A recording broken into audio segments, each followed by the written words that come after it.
el Señor le bendiga.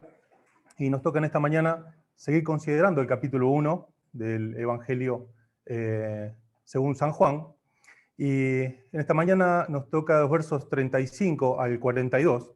Y en la entrega anterior meditábamos acerca de la presentación que hace Juan el Bautista del Señor mismo. En el capítulo 1, verso 30, dice: este es aquel de quien yo dije, después de mí viene un varón, el cual es antes de mí, porque era primero que yo. Y el verso 34, el último antes de que nos toca esta mañana, dice: y yo le vi y he dado testimonio que este es el Hijo de Dios. Y el verso 29 también dice: y ese día vio Juan a Jesús, no lo leímos, tenemos que haber leído antes, vio a Juan, a Jesús que venía a él y dijo: he aquí el Cordero de Dios que quita el pecado del mundo. ¿Y cómo lo presenta Juan el Bautista? Bueno, presenta su persona, dice: este es el Hijo de Dios. Y presenta también su obra. Dice que es el Salvador del mundo. Inmediatamente después de esto que acabamos de leer, al día siguiente, los versos 35 al 42, Juan relata lo siguiente. El Evangelio de Juan, capítulo 1, verso 35, dice: el siguiente día, otra vez estaba Juan y dos de sus discípulos, y mirando a Jesús, que andaba por allí, dijo: he aquí el Cordero de Dios. Le oyeron hablar los dos discípulos y siguieron a Jesús. Y volviéndose, Jesús, y viendo que le seguían, les dijo: ¿qué buscáis? Y ellos dijeron: Rabí, que traducido es maestro, ¿dónde moras? Les dijo: venid y ved. Fueron y vieron dónde moraba, y se quedaron con él aquel día, porque era como la hora 10. Andrés, hermano de Simón Pedro, era uno de los dos que habían oído a Juan y habían seguido a Jesús. Este halló primero a su hermano Simón y le dijo: hemos hallado al Mesías, que traducido es el Cristo. Y le trajo a Jesús, y mirándole, Jesús le dijo: tú eres Simón, hijo de Jonás, tú serás llamado Cefas, que quiere decir Pedro. Y hasta aquí nomás con la lectura de la palabra de Dios. Y los versos 35 y 36, leíamos recién, que dice: el siguiente día, otra vez estaba Juan y dos de sus discípulos, y mirando a Jesús, que andaba por allí, le dijo: he aquí, el Cordero de Dios. Y nosotros hoy, me voy a poner el tiempo, pero no. Nosotros hoy, conociendo la palabra de Dios, conociendo la historia, nos parece algo totalmente básico y conocido lo que estaba diciendo Juan. Pero hay que ponerse en el contexto de aquel momento, cuando el Señor estaba iniciando su ministerio público, donde todavía no era reconocido como lo fue hoy, y mucho menos como lo es en la palabra de Dios y las cosas que sabemos nosotros. Y más allá que esto estaba profetizado, que Juan iba a anunciar esto, allí en Isaías 40, verso 3, en Malaquías capítulo 4, verso 5, esto ya estaba prometido, propuesto, profetizado por Dios mismo. Más allá de esto, tenemos que considerar que hay que ser un hombre espiritual para reconocer estas cosas cuando uno lo ve, para reconocer la autoridad, para reconocer a los hombres de Dios cuando uno lo ve en la relación cotidiana. A veces ocurre que la honra y el reconocimiento se dan cuando los hombres de Dios ya no están con nosotros, o cuando tienen el reconocimiento en otro lado. Hermanos, a veces nos damos cuenta del valor que tienen los hombres de Dios cuando ya no están con nosotros, y es fácil apreciar estas cosas con el diario del lunes, viendo la consecuencia y la permanencia de sus enseñanzas y lo que opinan los demás acerca de algunos hermanos. Pero qué lástima y qué desperdicio de oportunidades es no reconocer a los hombres de Dios cuando los tenemos a mano. Esto ocurre allí en el Evangelio de Lucas, capítulo 12, donde un muchacho se encuentra con el Señor. Y uno dice: ¿qué momento trascendental de la vida de este muchacho? Dice: ¿qué le irá a preguntar? ¿Qué irá a aprender de él? Y este muchacho relata la palabra de Dios, que dice: maestro, dile a mi hermano que parta herencia conmigo. A lo cual el Señor le contesta: ¿quién me puso por juez y partidor? Y uno dice: ¿en serio? ¿En serio te encontrás con el Señor y no te das cuenta la oportunidad que tenés de aprender, de escucharlo, de que te marque el rumbo? Rubén Migueles decía: es como si se hubiese acercado al Señor y le hubiese: maestro, ¿qué me conviene, Visa o Master? Hermanos, lo cierto es que esto es bastante común. No reconocer a los hombres de Dios, no reconocer los siervos de Dios, cuando lo tenemos en el trato cotidiano. De hecho, el Señor mismo dijo, nadie es profeta en su tierra. Nadie es profeta en su tierra. Y alguien dijo que los hombres, los siervos de Dios, se le hacen monumentos cuando mueren con las piedras que se tiraban cuando estaban en vida. Hermanos, tratemos de tener esta visión, más allá que esto estaba profetizado, vuelvo a decir, que tuvo Juan, de reconocer la autoridad, los hombres de Dios, en lo cotidiano, cuando lo encontramos, como ocurrió en este lugar. Sigue el verso 37, diciendo, le oyeron hablar los dos discípulos y siguieron a Jesús. Y aquí vemos otra muestra más de lo que era Juan.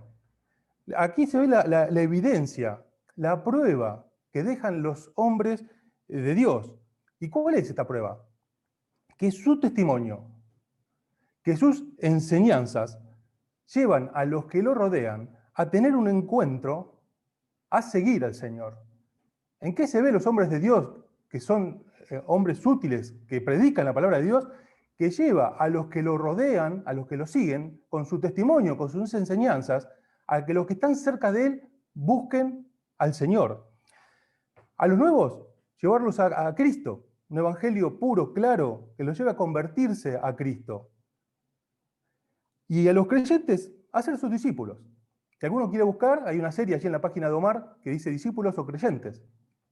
Porque, hermanos, la palabra de Dios habla de discípulos, no habla de creyentes. Y la evidencia que vemos en los hombres, los grandes hombres de Dios, es que lleva a los que están alrededor de él a querer ser discípulos del Señor mismo. Y hermanos, qué tarea, qué privilegio enorme que es este. Que lo que el Señor permita hacer a algunos, si le da algo para hacer, no sea para vanagloria, sino para llevarlo al Señor. De hecho, en Lucas 7:28 se dice que de los nacidos de mujer no hubo ninguno más grande que Juan. ¿Y esto por qué? ¿Porque era muy piadoso? Sí, sin duda era muy piadoso. Pero hay otros hombres que también. Podríamos decir de Job, podríamos decir de Daniel y de tantos hombres piadosos que registran la palabra de Dios. Sin embargo, de los nacidos de mujer, no hay ninguno tan grande como Juan. ¿Por qué? Porque tuvo el privilegio enorme de presentar en su momento a los que lo rodeaban al Señor Jesucristo como el Hijo de Dios, como el Salvador del mundo, y hacer que los que estaban cerca de él sean discípulos no de él, sino del Señor. Los llevó a que siguiesen al Señor. Tuvo el privilegio de presentar al Señor. Y hermanos, esto es lo mejor que podemos hacer por los demás. ¿Queremos el bien de nuestros hijos? ¿Queremos el bien de la iglesia? ¿Queremos el bien de la familia? ¿Quién no lo quiere? Claro que sí, todos lo queremos. Bueno, dice la palabra de Dios que nosotros debemos ser cartas de Cristo. El apóstol Pablo se lo dice a los Corintios, 2 Corintios capítulo 3, verso 2. Dice que somos cartas de Cristo. Y ayer hablaba con un hombre que solemos ver los sábados allí en la cola de Pan de Vida, y él viendo a nuestros jóvenes allí en la cola predicándole a la gente, dice, ay, cómo quisiera que mis hijos tengan esto en el corazón. Y yo le citaba este texto, bueno, mira, Dios tiene que obrar en tu vida, tenemos que ser cartas de Cristo. Tu hijo no conoce el Evangelio según San Mateo, conoce el Evangelio según vos. Dios tiene que hacer una obra en tu vida para que ellos puedan conocer el Evangelio a través de tu vida, de tu enseñanza, y así van a llegar al conocimiento de Jesucristo. Hermanos, desde el punto de vista humano, Juan había perdido 2 de sus discípulos. Ahora, desde el punto de vista de Dios, había hecho bien la tarea. No había perdido 2 discípulos, había hecho bien la tarea. Y hermanos, esto es lo que trae satisfacción plena. Yo no creo que Juan estuviese preocupado, ni mucho menos. Estaría muy satisfecho de que sus discípulos siguiesen al Señor, esperando aquel momento donde el Señor le diga, bien, buen siervo y fiel, en lo poco has sido fiel, sobre mucho te pondré. Y Juan sabía que esto estaba bien, que esto estaba en el corazón de Dios. Ahora, ¿cómo es que Juan hizo esto? ¿Cómo produjo esto en los que le seguían? Más allá de que estaba profetizado que iba a hacerlo, lo vuelvo a decir, ¿no? Bueno, Juan tenía una receta, que es la receta que aún al día de hoy sigue funcionando. ¿Cuál es? Vamos a considerar en algunos domingos más, si el Señor no viene antes. Está en el capítulo 3, verso 30. Y Juan decía, es necesario que yo mengüe y que Él crezca. Es necesario que yo mengüe y que Él crezca. En el capítulo 3, no lo busquen, verso 27 dice, respondió Juan y dijo, no puede el hombre recibir nada si no le fuere dado del cielo. Ahora, para que esto sea así, es necesaria una premisa. ¿Cuál es? Que yo mengüe y que Él crezca. Ahora, hay algo notorio. Yo podía compartir la palabra de Dios hace un par de días con los hermanos de Avellaneda, y el tema que me habían dado a hablar acerca de la comunión. La comunión en el Antiguo Testamento me pedían. Y consideramos allí los primeros capítulos donde Génesis habla acerca de el hombre y la mujer que se escondían de Dios después de haber pecado. Bueno, la historia es conocida. Y hacíamos una reflexión. Es increíble que parta del corazón, del deseo de Dios, tener comunión, estar con el hombre. El Dios creador de todas las cosas, que quiera estar con nosotros, siendo nosotros menos que nada. Es algo realmente increíble que solamente pudo estar en el corazón de Dios. Ahora, lo más increíble es que el hombre natural no quiera. Allí Adán y Eva se andaban escondiendo de Dios. ¿Y esto por qué? Y esto es porque el hombre natural siempre tiene un plan B, que no es el plan de la palabra de Dios. Siempre es un plan distinto. Y hermanos, esta es la enfermedad de base de nosotros los hombres y las mujeres cuando nos alejamos de Dios, cuando no conocemos a Dios y cuando lo conocemos nos alejamos de Dios. ¿Cuál es la enfermedad de base? No estar de acuerdo con lo que Dios dice. No estar de acuerdo con lo que Dios dice. Y hermanos, cuando esto ocurre, cuando no estamos de acuerdo, cuando tenemos un plan B que nosotros pensamos que es mejor, ocurre a la inversa. Yo crezco y el Señor mengua en mi vida.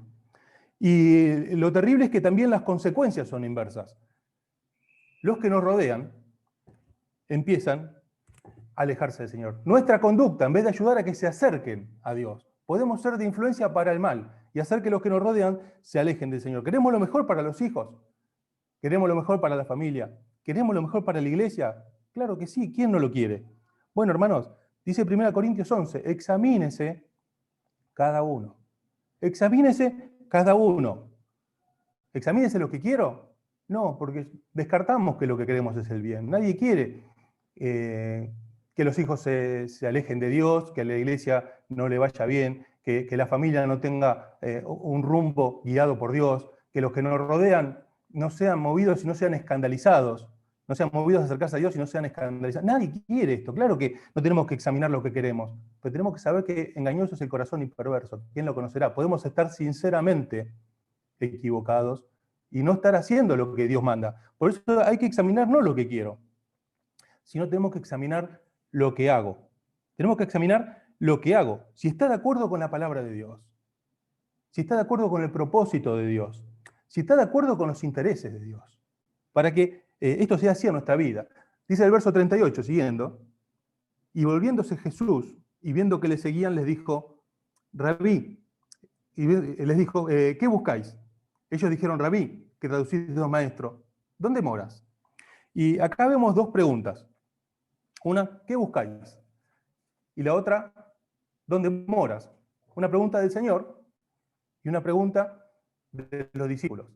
Ahora, ¿por qué el Señor pregunta qué es lo que estaban buscando? Si dice Hebreos 4:13 que todas las cosas están desnudas y abiertas delante del Señor. ¿Por qué tiene que preguntar? Hermanos, porque el Señor no engaña a nadie y quiere que nosotros tengamos en claro lo que Él ofrece. No porque Él no lo sepa, porque quería que los discípulos que querían seguirlo a Él tuviesen bien en claro lo que Él estaba ofreciendo. Que no, tenían que tener en claro que no eran engañados. ¿Por qué? Porque los hombres muchas veces se acercan a las cosas de Dios, buscando una religión que calme la conciencia. Y lo que Dios ofrece es la conversión que cambia el corazón del hombre. Muchas veces nos acercamos a Dios buscando sacar provecho o que nos sirvan. Y lo que Dios ofrece es que nosotros sirvamos a los demás. Muchas veces nos acercamos a Dios buscando pasarla bien, buscando un ámbito más parecido a un club que otra cosa. Y lo que Dios ofrece no es pasarla bien, es morir cada día, como le decía Pablo a los Corintios. Morir cada día, sabiendo que los cristianos no somos llamados a ser felices, sino a glorificarle. Y como dice Omar siempre, cuando nosotros le glorifiquemos, vamos a ser verdaderamente felices. Muchos se acercan al Señor buscando prosperidad económica, y el Señor lo que tiene para ofrecer es sustento y abrigo. El Hijo del Hombre, el Señor mismo, no tenía dónde rescatar su cabeza. Y Él es claro en estas cosas. Muchos se acercan al Señor buscando un trono, buscando una posición de autoridad, donde mandar. Y lo que el Señor ofrece es una cruz. Niéguese cada uno a sí mismo, tome su cruz y sígame. Lo que el Señor ofrece es una vida de sacrificio, de entrega, de amor sacrificial por los demás, no en lugar de mando. Lo que ofrece es una cruz. Y él les pregunta, ¿qué buscáis? ¿Qué es lo que están buscando? Como diciendo, ustedes tienen en claro lo que ofrezco, ¿no? Después no vengan a decir que no sabían. Porque el Señor sabía que Él tenía para ofrecer cosas que solamente se anhelan, cosas que solamente se valoran por la fe, que solamente el hombre espiritual desea. Ahora, en otra oportunidad, vamos a verlo más adelante, en el Evangelio de Juan, pero en el capítulo 6, el Señor está hablando a los suyos. Y en un momento se da cuenta la reacción de los que lo escuchaban. Y Él les dice, ¿esto que les digo los ofende? Porque evidentemente notó que sí. ¿Y allí qué hizo? Bueno, entonces lo cambio, voy a decir otra cosa. No, no lo cambió. ¿Qué pasó? Pasó que algunos dejaron de seguirlo. Pasó que algunos dejaron de seguirlo. Pero el Señor no cambió lo que estaba diciendo, porque estaba basado en la inagotable y eterna palabra de Dios. Entonces, no lo iba a cambiar. ¿Y qué les dijo? ¿Qué les preguntó? ¿Quieren irse ustedes también? Una misma situación como acá, que dice, ¿qué buscáis? Miren, yo tengo para ofrecer esto. Piensen bien si quieren seguir. Y allí se ve en el Evangelio, capítulo 6, que citábamos recién, la respuesta del hombre espiritual. De Pedro que le dice, Señor, ¿a quién iremos? Solamente tú tienes palabras de vida eterna. Le está diciendo, bueno, mira, Señor, por ahí sí me ofende lo que está diciendo, pero no importa, porque es lo que dice la Biblia, es la palabra de Dios. Hermanos, Dios no fuerza a nadie que le siga, pero si alguno quiere seguirlo, las condiciones le pone Él. Dios no fuerza a nadie que le siga, pero si alguno lo quiere seguir, las condiciones, las pautas, las pone Él, y están en la palabra de Dios. No están en otro lado, están en la palabra de Dios. Por eso la iglesia, lo que practica, lo que predica, no es lo que funciona, lo que atrae a la gente. Eso lo hacen las sectas. Nosotros lo que predicamos, lo que hacemos es lo que dice la Biblia, la palabra de Dios. ¿Por qué? Porque es eterna, porque es atemporal. Y porque sabemos que quien quebranta principios condiciona el cumplimiento de las promesas. Y Dios tiene preparadas cosas maravillosas para sus hijos. Pero quien quebranta principios que están en la palabra de Dios, condiciona el cumplimiento de promesas. Por eso nosotros no predicamos lo que funciona, sino predicamos lo que dice la palabra de Dios, porque anhelamos lo mejor para nosotros, para nuestra familia, para nuestros hijos y para nuestra iglesia. Y ahí viene la respuesta de los discípulos. Y ahí se ve qué clase de hombres eran. Que eran hombres espirituales. Que eran hombres bien enseñados por Juan. Que eran hombres bien aprendidos. Yo cuando leí esto me acordaba acerca de un cuestionario que mandaron en alguno de los lugares donde cursa alguno de mis hijos, no recuerdo cuál, donde ellos estudian algunas cosas que los ayudan en la preparación para el ministerio. Entonces mandan un cuestionario a los pastores de su iglesia. Y me llamaba mucho la atención una pregunta que era acerca del alumno, del futuro alumno. ¿Es enseñable? Preguntaba. Yo decía, nunca escuché esa pregunta. Yo decía, pero qué claro, qué cosa básica. No importa si tiene capacidad, si tiene buen deseo. ¿Está dispuesto a ayudar a aprender? ¿Es enseñable? Hermanos, estos hombres fueron bien enseñados y fueron bien aprendidos porque eran enseñables, eran enseñables. Y ahí está la respuesta de estos hombres espirituales. Hombres bien enseñados y bien aprendidos. ¿Qué le preguntan? ¿Dónde moras? ¿Dónde moras? Estos hombres decidieron bien sus intereses. Querían saber dónde moraba el Señor. ¿Por qué querían saber esto? ¿Para mandarles un Rappi? Hoy con el tema de las reuniones virtuales, a los predicadores muchas veces los hermanos, en gratitud, a modo de ofrenda, de comunión, les envían un Rappi con algo rico después del mensaje, como agradecimiento, ¿no? ¿Y por qué le preguntan a Dios? ¿Para mandar un Rappi? No. Le preguntaban para estar con Él, porque querían habitar con Él, que era el deseo del Señor. Allí en Marcos 3 dice que eligió a los suyos, para que estuviesen con Él, y después para enviarlos a predicar. El deseo del Señor, al igual que el de estos discípulos, era que ellos estén con el Señor. Y después sí, después enviarlos a predicar. No se conformaban estos discípulos con un encuentro casual. No les alcanzaba con un Zoom un domingo a la mañana. Cosas que están muy bien. Un encuentro, aunque sea momentáneo con el Señor, es de sumo valor. Y estos tiempos que compartimos los domingos a la mañana también son de muchísima bendición. Pero hermano, estas cosas que son muy buenas no alcanzan. No puede acabar todo ahí. No puede terminar todo ahí. Sino, tiene que continuar en el anhelo de una vida de cercanía con Dios, de comunión con Dios. Deseo de que Dios se manifieste en nuestra vida a través de nuestros actos. Ahora, si nos escucha alguno esta mañana que nos visita quizás los sábados y nos acompaña a veces los domingos en el Zoom, gracias a Dios, nos alegra muchísimo que lo haga. Y realmente nos bendice muchísimo su presencia y quisiéramos que siempre esté con nosotros. Pero quisiéramos ser claros en esto. Lo que cambia la vida, lo que cambia la eternidad del hombre es convertirse a Cristo. Dios envió al mundo a su Hijo para pagar nuestros pecados. Allí murió en la cruz para que nosotros pudiésemos ser salvos. Y la única forma es renunciando a nuestra vieja vida, pedirle que gobierne nuestra vida, que queremos que Jesucristo sea el Salvador de nuestra vida. Y realmente esto es lo que va a cambiar la realidad actual y la eterna. Esto es realmente lo que salva de la eternidad en el infierno y asegura la eternidad en la presencia de Dios. Estas cosas que podemos compartir son muy buenas, y le vuelvo a decir, gracias a Dios que está con nosotros, pero no alcanza con esto. Como a ellos no les alcanzaba este encuentro casual. Hermanos, si los que somos del Señor, y los que somos del Señor tenemos que desear lo mismo. Pero ya estamos convertidos, sí, pero tenemos que estar dispuestos a darle al Señor la llave, a darle el volante, a darle la programación del GPS. Decir, tomá, maneja vos y decidí vos a dónde vamos. No alcanza con un encuentro casual, momentáneo. Y ellos le dicen rabí, y aclara la palabra de Dios que dice, traducido es maestro.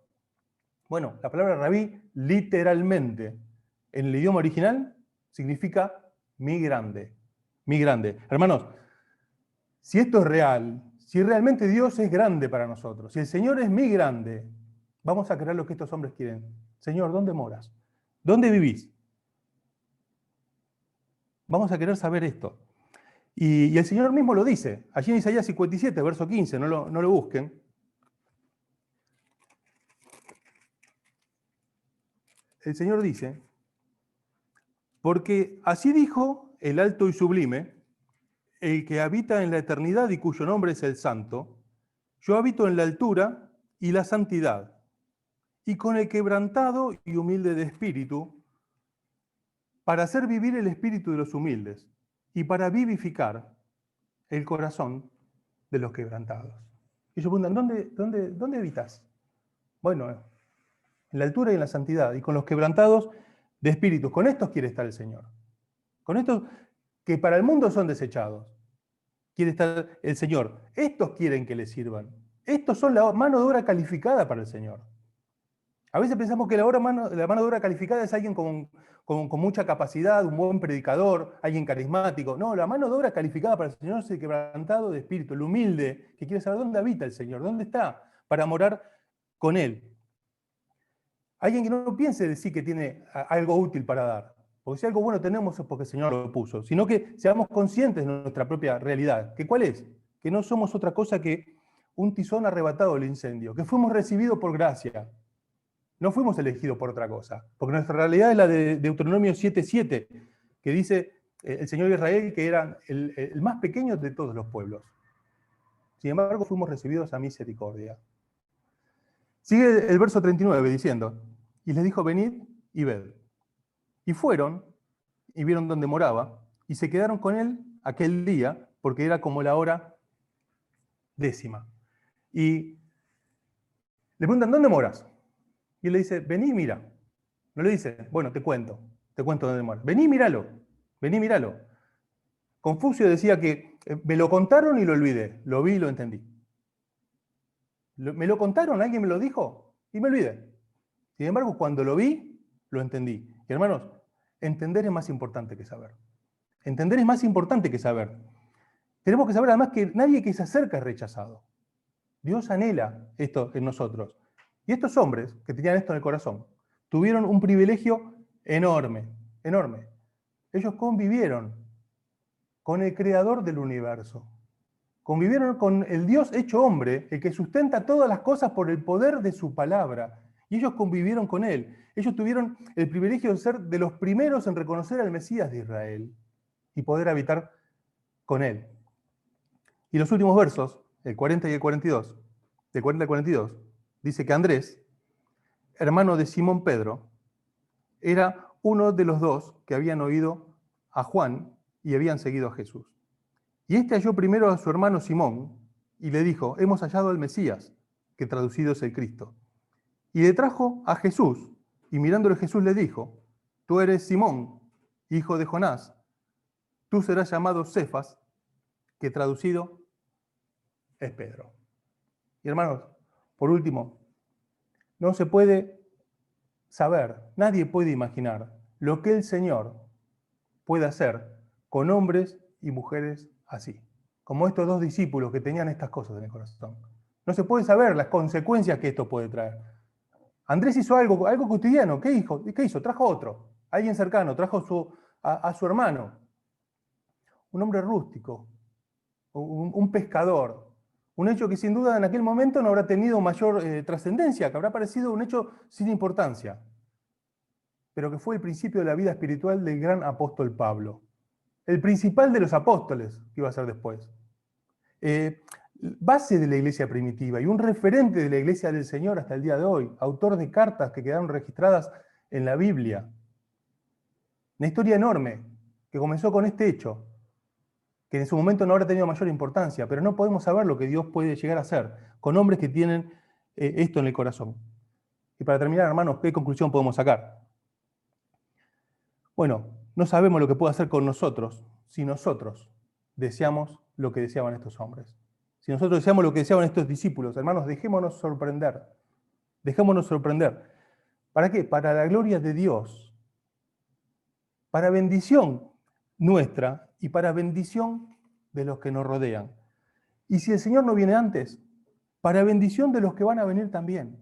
No sabemos qué consecuencia va a tener en la eternidad si nosotros tomamos decisiones parecidas a lo que querían estos hombres. Podemos ser de bendición para los que nos rodean, podemos ser bendición para los que van a venir después, que quizá alguno esté todavía en la panza de la mamá, o ni siquiera, quizá esté en el deseo de los papás, ni siquiera esté en la panza de la mamá todavía. O quizás esté en nuestro trabajo, quizás esté en nuestro lugar donde estudiamos. O quizás esté el sábado haciendo una cola allí en el centro deportivo en Argerich esperando una bolsa de comida. Hermanos, que el Señor nos bendiga para poder tener el deseo de tener preparado nuestro corazón, para ser de bendición a los que están y a los que vendrán. ¿De qué manera? Bueno, el corazón no se prepara haciendo ejercicio, eso se prepara el corazón de carne. El corazón se prepara anhelando todos los días lo que anhelaban estos hombres de Dios. Que así sea, hermanos, para la gloria de Dios, para la bendición nuestra y para que podamos ser útiles a sus humanos, para que la iglesia crezca, para que nuestra familia pueda estar firme en el Señor. Nuestros hijos puedan ser columnas en la casa de Dios. Tiene que haber este corazón que se prepara de esta manera. Que así sea, hermanos, para la gloria de Dios, para la bendición nuestra. Muchas gracias, hermanos. Que el Señor los bendiga.